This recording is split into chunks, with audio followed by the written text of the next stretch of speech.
Good morning and welcome to your own channel Adi Bharat Expert. Today I am here with a new video. Half yearly examination में आपका paper कैसा, paper analysis, ठीक है। So paper आपने कैसा किया, I hope कि आपके सबके पेपर अच्छा हुआ होगा।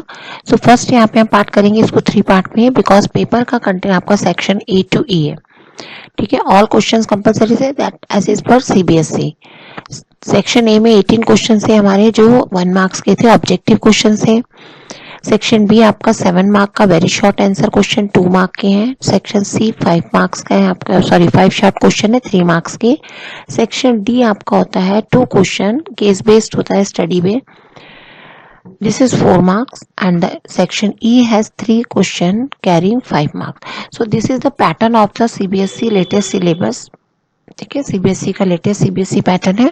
सो सबसे फर्स्ट हम डिस्कस करेंगे सेक्शन ए का, ठीक है। सेक्शन ए में आपके ऑब्जेक्टिव क्वेश्चन में जिसमें 18 क्वेश्चंस आपके आते हैं, ठीक है, इंक्लूडिंग आपके 2 क्वेश्चन केस स्टडीज बेस्ड इसमें भी होंगे। सो फर्स्ट क्वेश्चन आपका आता है, which among the following act as an interface between a user and computer hardware. As you know, computer can not understand your language. Computer आपकी language नहीं समझ सकता और आप कंप्यूटर की लैंग्वेज नहीं समझ सकते, तो एक इंटरफेस होना जरूरी है जो आपके और कंप्यूटर के बीच एक मीडिएटर बने, ठीक है।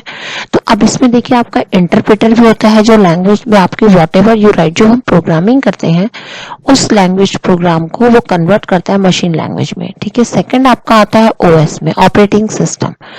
थर्ड आपका आता है सिंटैक्स, ये तो हो ही नहीं सकता क्योंकि प्रोटोकॉल, और डी आपका लैंग्वेज है, तो सी और डी ऑप्शन आपके नहीं होंगे। इंटरप्रेटर आपका तब होगा जब आप प्रोग्रामिंग करेंगे, उसमें बेसिक की प्रोग्रामिंग हो गई, ठीक है।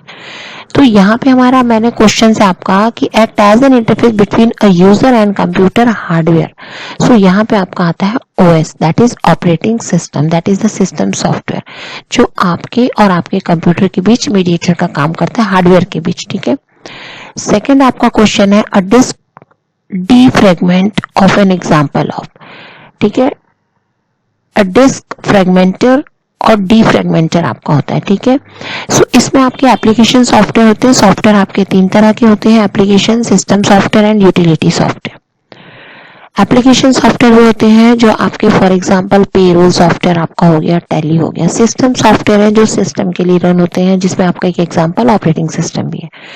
यूटिलिटी प्रोग्राम इसका एग्जांपल होगा, ठीक है, तो ये यूटिलिटी प्रोग्राम में आएगा।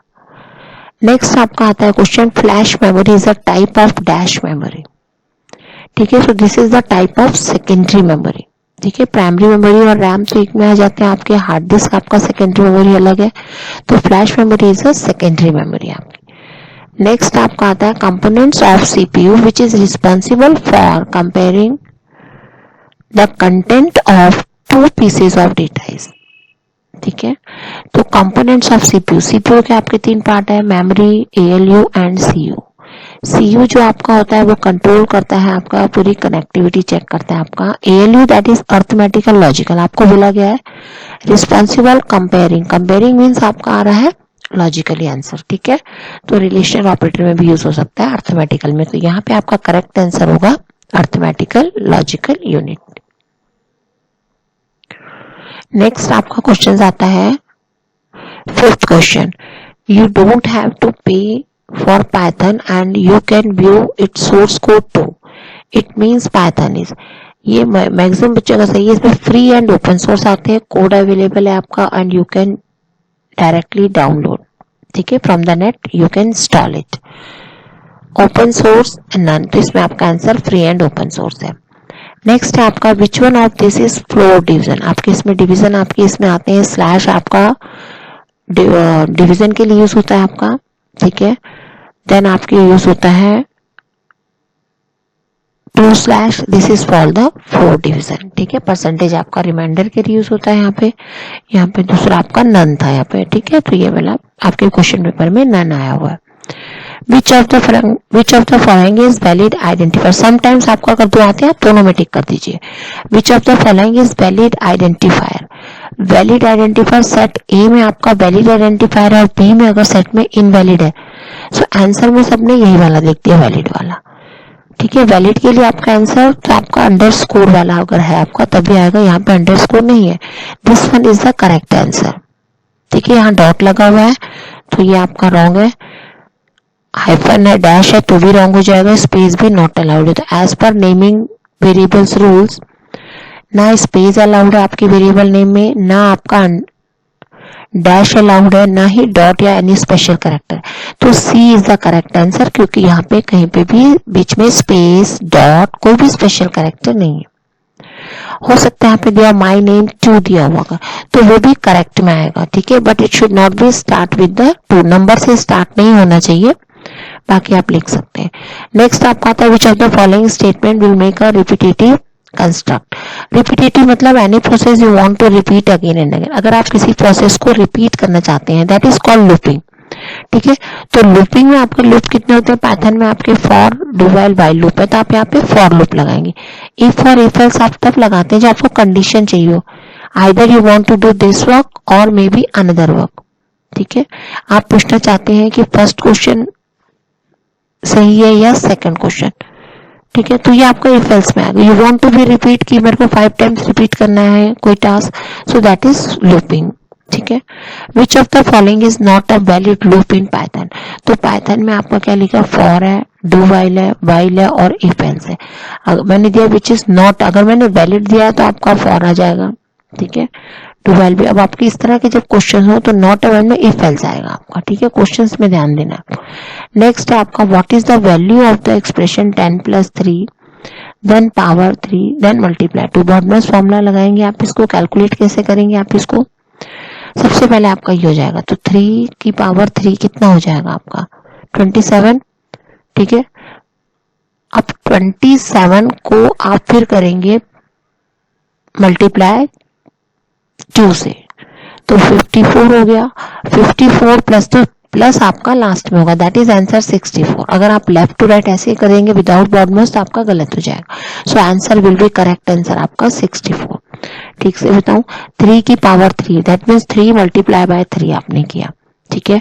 3 मल्टीप्लाई 3 आप कैसे करेंगे, उसमें 3 मल्टीप्लाई 3 दैट इज 27। 27 को आपने 2 से किया, 54 plus 10 64। What will be the result of the expression 10 और 0? यहाँ 10 और 0 10/0 है या डिवाइड 0 है, ठीक है। तो 10 आपको मैंने स्लैश 0 दिया, तो 10 can not be divided by the 0, unidentified value आती है, इट इज नॉट मेंशन दिया, ठीक है। तो आप या तो लिखते हैं अनआइडेंटिफाइड या आपने 0 भी मेंशन किया है तो भी मार्क्स दिए हैं इसमें, ठीक है। What does MySQL primary function as. MySQL का प्राइमरी फंक्शन आपको मेंशन है यहाँ पे, ब्राउजर तो नहीं हो सकता, वो वेब सर्वर भी नहीं है, सिंपल आपका था डेटाबेस मैनेजमेंट, ठीक है।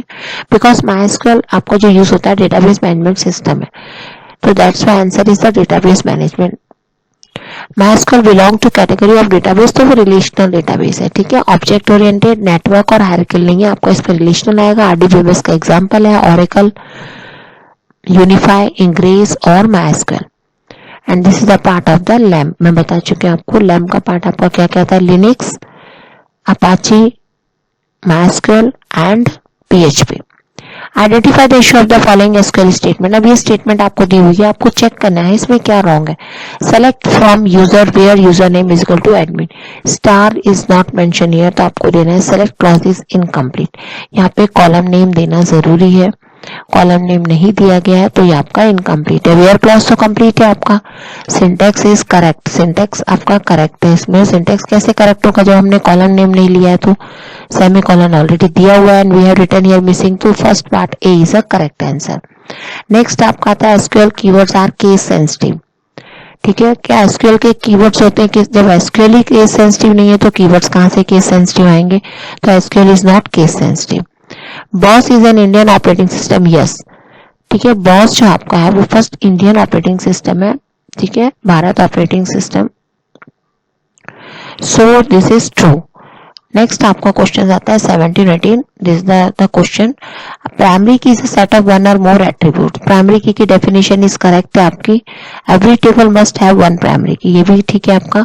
सो both A and R, two and R is the correct explanation of A. आप ये लिखेंगे तब भी मार्क्स है, लेकिन एक्सप्लेनेशन नहीं है, रिलेटेड है, बट करेक्ट आंसर आपका है कि R is not the correct explanation for A, ठीक है, क्योंकि प्राइमरी की हमने बताया सेट ऑफ वन और मोर, उसके बाद हमने एवरी टेबल मस्ट हैव, हमने टेबल की तो डेफिनेशन नहीं दी है, तो second part is the correct answer.